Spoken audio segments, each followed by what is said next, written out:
이번 아시안컵 기간 동안 클린스만 감독이 일단 전술적인 변화라던가 선발 라인업에 엄청나게 큰 변화는 없는 형태긴 한데 그래도 왼쪽 라인에 김진수와 이기재가 부상을 당하니까 서령우 선수를 왼쪽, 김태환 선수를 오른쪽으로 기용하는 풀백의 변화도 있었고요. 센터백 라인도 정승현 선수와 김민재 선수의 라인에서 최근에는 김영권, 김민재 라인을 조금 더 선호하는 모습을 보여주고 있죠. 그리고 여기에 더해서 사우디아라비아전에서는 3백을 쓸 때도 있었고요. 그래도 경기마다 약간 눈에 띄는 변화가 조금씩은 있는 상태거든요. 이제 그런 걸 생각을 해보면 이번 경기에서는 선발 라인업을 과연 어떻게 들고 나올 것이냐. 기본적으로는 전체적인 틀이 크게 바뀌진 않을 것 같아요. 많은 분들이 투톱을 쓰면 안 된다, 미드필더를 늘리는 것이 더 좋다 라고 말씀을 하시지만 클린스만 감독의 이 4-4-2 전략이 아마 변화가 크게 없을 가능성이 높습니다. 사우디아라비아전에 썼던 3백은 맞춤형 전술일 가능성이 높거든요. 그리고 3백인데 김민재가 없다. 사실 김민재 선수가 김영건이나 정승현 선수가 올라갔을 때 커버해주기 때문에 이게 3백이 가능했던 건데 3백도 아마 이번 경기에서는 그렇게 시도할 가능성이 적어 보이고요. 우리가 그동안 나왔던 주전 명단에서 김민재 선수만 빠지는 거니까 박진섭 선수가 나오냐 아니면 정승현 선수가 나오냐 요 차이인 건데 정승현 선수가 아무래도 그동안 주전으로 많이 뛰었기 때문에 정승현 선수가 나오는 것이 가능성이 가장 높은 선택지가 되긴 하겠죠. 그런데 물론 정승현 선수가 아니라 박진섭 선수가 나올 가능성도 충분히 있습니다. 이거는 왜 그러냐면 이 요르단의 공격 라인이 기본적으로 아주 기동력이 좋은 선수들이 많잖아요. 오른쪽에 알타마리, 중앙에 알나이마트, 그리고 왼쪽에 올완, 그리고 왼쪽 윙백의 마르딘데 오란은 그래도 이번 경기 나오지 못해요. 근데 오란 대신에 나오는 와다시라는 선수가 있는데 스피드가 빠르고 저돌적인 유형에 속합니다. 그래서 요르단이 일단은 요 4명의 선수 있죠. 이 4명의 선수가 성향이 늘 비슷해요. 빠르고 저돌적인. 그러니까 우리가 생각하는 전형적인 9번 공격수는 없는 스타일이거든요. 그래서 빠르게 침투에 들어가거나 스위칭을 하면서 계속 공간을 만들려고 노력을 합니다. 그런데 정승현 선수와 김영권 선수가 같이 나왔을 때 우리가 약간 약점이 존재했었죠. 물론 이제 김태환 선수는 이번 시즌에 전북으로 이적했지만 김태환, 정승현, 김영권, 서령우 요 4명의 선수가 울산에서 계속 호흡을 맞췄던 센터백 라인이죠. 그러다 보니까 조직력적으로는 괜찮을 수도 있지만 요 두 선수 김영건과 정승현 요 센터백 라인이 다소 스피드나 민첩성에 문제가 생길 수도 있는 곳입니다. 그러다 보니까 요르단의 빠른 공격수들을 상대로 김민재 대신 정승현을 선발로 출전시키는 게 과연 옳은 선택일까? 라는 것을 아마 클린스만 감독도 좀 고민을 해야 되지 않을까 싶거든요. 이 자리에 박진섭 선수가 들어가면 그래도 박진섭 선수가 훨씬 더 민첩성이나 빠르고 저돌적으로 붙어줄 수 있는 선수이기 때문에 요르단의 공격에 약간은 더 적합한 수비수가 아닌가 하는 생각도 드는 건데 그래서 이 4-4-2 전형에서는 정승현이나 박진섭이냐 요 자리에 아마 가장 큰 변화가 있을 것 같고 여기에 더해서 조금 더 변화를 준다면 황인범과 박용우 두 선수 자리에 약간의 변화가 있을 수도 있겠죠. 황인범 선수가 지난 경기에서 약간 확연하게 지친 모습을 보여줬기 때문에 만약에 황인범 선수의 컨디션이 아직 그렇게 회복이 안 됐다면 이재성 선수를 투입하는 형태가 될 수도 있겠고요. 홍현석 선수를 투입하는 이러한 형태도 충분히 가능하다고 볼 수가 있겠죠. 가장 첫 번째 선택지는 황인범 선수가 선발로 나오는 게 유력합니다. 그리고 왼쪽에 박용우 선수 대신에 지난번에 이재성 선수가 나왔었죠. 그리고 이 이재성 선수가 나왔을 때 어떤 게 그래도 좋았냐면 황인범과 이재성 두 명의 미드필더가 같이 중앙에 있다 보니까 수비 라인에서 공격 라인으로 올라올 때 상대가 전방에서 압박을 거는 순간 이 압박을 비교적 유연하게 풀어나오는 힘이 조금은 더 생겼거든요. 물론 이 두 선수한테서 실수가 종종 나오기는 하는데 그래도 우리가 기본적으로 앞쪽에 조규성과 손흥민, 왼쪽에 황희찬, 오른쪽에 이강인 이 4명의 선수가 전방으로 높게 올라가서 약간 이 안쪽 공간에 도움을 많이 못 주는 그런 형태가 계속되잖아요. 그렇기 때문에 상대가 중앙 지역에서 강하게 압박을 하면 우리가 빌드업을 할 때 이 미드필더 라인에서 실수가 많이 나왔어요. 박용우 선수가 유독 이 안쪽에서 실수가 많이 나오는 이유가 그런 것도 있었거든요. 그런데 이 자리에 이재성 선수가 나온다거나 아니면 홍현석 선수가 나온다거나 이랬을 때는 우리가 요 수비라인 앞공간에서 피지컬적인 부분은 조금 더 약해지지만 유연하게 탈압박을 할 수 있는 그러한 선수 구성을 만들어주는 것도 하나의 방법이다. 그러니까 우리와의 경기에서도 요르단이 과감하게 올라와서 압박을 했었어요. 특히나 요 왼쪽 풀백인 마르디가 사실상 왼쪽 측면 공격수라서 올라가서 압박을 하고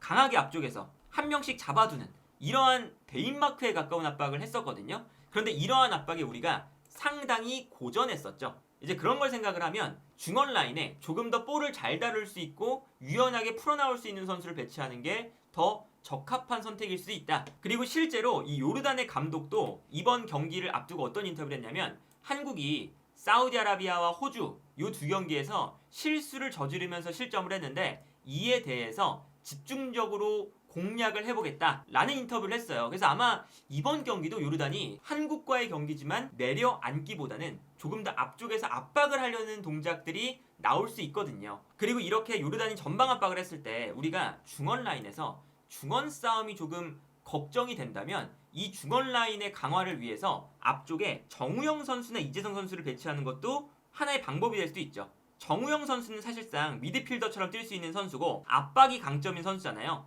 경합 능력이 아주 뛰어난 선수고요.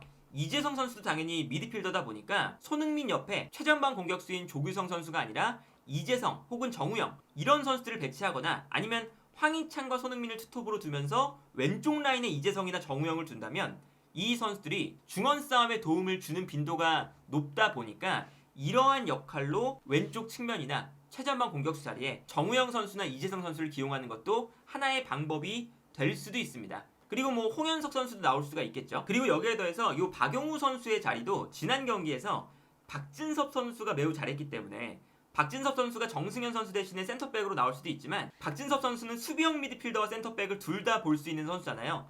그래서 이 박진섭 선수를 박용우 선수 대신에 수비형 미드필더로 기용하는 것도 어느 정도는 클린스만 감독의 플랜에 들어가 있지 않을까라는 생각도 들고 사우디아라비아전처럼 3백을 사용하는 건 아마 선택하지 않을 가능성이 높습니다. 특히나 이렇게 박진섭, 정승현, 김영건 이 3명의 라인이 됐을 때는 요르단의 공격진이 아무래도 중원 라인에 황인범과 이재성 그리고 앞쪽에 뭐 이강인과 황희찬 뭐 이렇게 5-4-1의 형태가 되거나 3-4-3의 형태가 될 텐데 이렇게 됐을 때 사실 아까 말씀드렸던 것처럼 이 요르단의 공격진이 워낙에 공격 숫자를 많이 배치를 해요. 그래서 알타마리, 나이마트, 알와닷, 알마르디 이 4명의 선수가 순간적으로 앞쪽에 배치되니까 이러한 형태를 봉쇄하기 위해서 사우디아라비아전도 마찬가지였거든요. 사우디아라비아가 공격 숫자를 5명까지 순간적으로 늘려서 공격을 하는 팀이기 때문에 약간 사우디아라비아의 맞춤 전술로 센터백 3명을 세운 감이 있어요. 그런데 이번 경기도 요 요르단의 이 공격 라인의 숫자가 많기 때문에 우리가 3백을 만약에 들고 나오면 여기서 이제 문제가 생기는 게 뭐냐면 김민재가 수비 라인에 없다는 거죠. 이제 그 사우디아라비아전에는 김민재가 중앙에 있었기 때문에 정승현 선수와 김영건 선수가 과감하게 올라가서 압박을 할 수가 있습니다. 알타마리나 알나이마트가 스위칭을 하면서 막 들어오면 김영건 선수가 알타마리를 따라가거나 뭐 알나이마트를 따라가거나 선수를 따라가면서 수비 라인을 좀 비워두는 경우가 생기거든요. 그리고 3백의 장점이 수비가 3명이니까 선수 1명을 따라가면서 과감하게 올라가도 공간이 발생했을 때 이 공간을 커버해준다는 거잖아요. 그런데 이 공간을 김민재 선수가 정말 적절하고 그리고 완벽하게 커버를 했기 때문에 사우디아라비아전에는 3백이 그렇게 나쁘진 않았거든요. 수비적으로 봤을 땐. 물론 공격은 안 좋았지만요. 그런데 이 경기에서는 김민재가 없기 때문에 김영건이나 정승현 선수가 과감하게 올라가거나 이 자리를 비워두고 움직였을 때 요르단의 공격이 스위칭 플레이가 많은데 이때 중앙지역에서 박진섭 선수가 이 공간을 다 커버가 가능할 것이냐 이런 게 좀 고민이라서 아마 3백을 들고 나오는 건 이번 요르단전은 들고 나올 가능성이 크지는 않을 것 같다 라는 생각이 들고요. 오히려 박진섭 선수를 이렇게 한 칸 올려서 4-3-3에 가까운 형태를 만드는 건 또 가능하죠. 기본적으로 뭐 이 전형은 이재성 선수가 투톱으로 있으면 자연스럽게 내려오기 때문에 뭐 투톱을 쓰든 아니면 이재성 선수가 미드필더에 있든 포지션의 차이지 역할의 움직임과 동선에는 그렇게 큰 차이가 없을 것 같긴 한데 일단 이재성, 황인범, 박진섭 이렇게 3명의 선수를 미드필더 라인에 두는 것도 가능하고 뭐 박진섭 선수 대신에 박용우 선수를 기용하면서 이렇게 3미드를 만드는 것도 가능은 하고요. 그리고 일단은 이렇게 이재성 선수나 홍현석 혹은 정우영 선수를 최전방 투톱 자리에 기용하는 게 조금 더 적합해 보이는 이유는 아까 보여드린 것처럼 요르단이 약간 올라와서 압박을 하기 때문이에요. 아무래도 손흥민 선수가 가장 전방에 있는 게 더 적합합니다. 공간으로 계속 뛰어들어가는 움직임을 통해서 요르단의 수비를 뒷걸음질 치게 만들고 이 공간을 또 공략을 할 수가 있는 거잖아요. 그런데 손흥민 선수가 조규성 선수랑 투톱으로 나왔을 때는 어떤 현상이 펼쳐지냐면 미드필더 라인에 우리가 선수가 좀 부족하다 보니까 오히려 손흥민이 약간 내려가서 미드필더 싸움을 도와주거나 빌드업에 참여를 해요. 근데 이제 아무래도 요르단이 3백이다 보니까 손흥민이 내려갈 때 수비수가 확실하게 올라가서 손흥민을 압박하는 경향을 보여줄 때가 많았었습니다. 공간이 분명히 나는데 앞쪽에 손흥민이 아니라 조규성이 있다 보니까 조규성 선수의 장점은 이 공간으로 뛰어들어가서 라인 브레이킹을 하거나 뭐 공간 침투를 하거나 이런 스타일이 아니잖아요. 근데 조규성 선수가 못하는 역할을 맡는 거기도 해요. 그러다 보니까 이 뒷공간을 공략하는 데 문제가 생기고 오히려 그렇게 효율이 좋지 않거든요. 그러면 차라리 손흥민 선수를 원톱으로 두고 이재성 같은 선수를 둬서 오히려 이재성 선수가 수비를 끌고 나가거나 중원 싸움을 하는 역할을 맡고 이때 수비가 이재성을 따라 올라가면 손흥민 선수가 올라와 있는 요르단의 뒷공간으로 뛰어간다. 이런 형태가 우리가 경기를 운영하는데 조금 더 편리하지 않을까 하는 생각은 듭니다. 그리고 여기에 대해서 이제 우리가 미드필더 싸움을 조금 더 생각을 한다면 만약에 김진수 선수가 부상해서 복귀를 해서 경기에 뛸 수 있는 상태라면 김진수 선수도 기용해 보는 것도 고려를 해볼 만해요. 왜냐면 김진수 선수는 우리가 벤투 감독 시절에도 마찬가지였지만 약간 안쪽으로 들어와서 인버티드 풀백처럼 뛰는 선수거든요. 그러니까 언더래핑이 이 선수의 장점이죠. 오버래핑보다 김진수가 안쪽으로 들어와서 박용우, 황인범과 함께 미드필더 싸움을 도와준다. 이러한 형태가 될 수도 있기 때문에 김진수 선수가 활용될 수 있다면 김진수를 기용하는 것도 생각을 해볼 법하다. 그런데 우리가 이 클린스만 감독의 성향을 보면 늘상 이 4-4-2 전형을 좀 선호하는 모습을 보여줬고 그 사우디아라비아전 같은 그 특수한 상황을 제외하면 그대로 나올 때가 많았기 때문에 아마 이번 경기도 그냥 투톱을 사용하는 4-4-2 그리고 그 투톱에는 손흥민과 조규성을 최전방에 배치하는 이러한 형태가 되지 않을까 싶고요. 그리고 김민재 선수가 없는 자리에도 그동안 선발로 쓰지 않았던 박진섭 선수보다 정승현 선수를 투입해서 김영건과 정승현 이 두 명의 센터백 조합이 되지 않을까 싶습니다. 그래서 우리가 오늘은 골키퍼의 조현우, 왼쪽부터 서령우, 김영건, 정승현, 김태환 그리고 미드필더 라인에 박용우와 황인범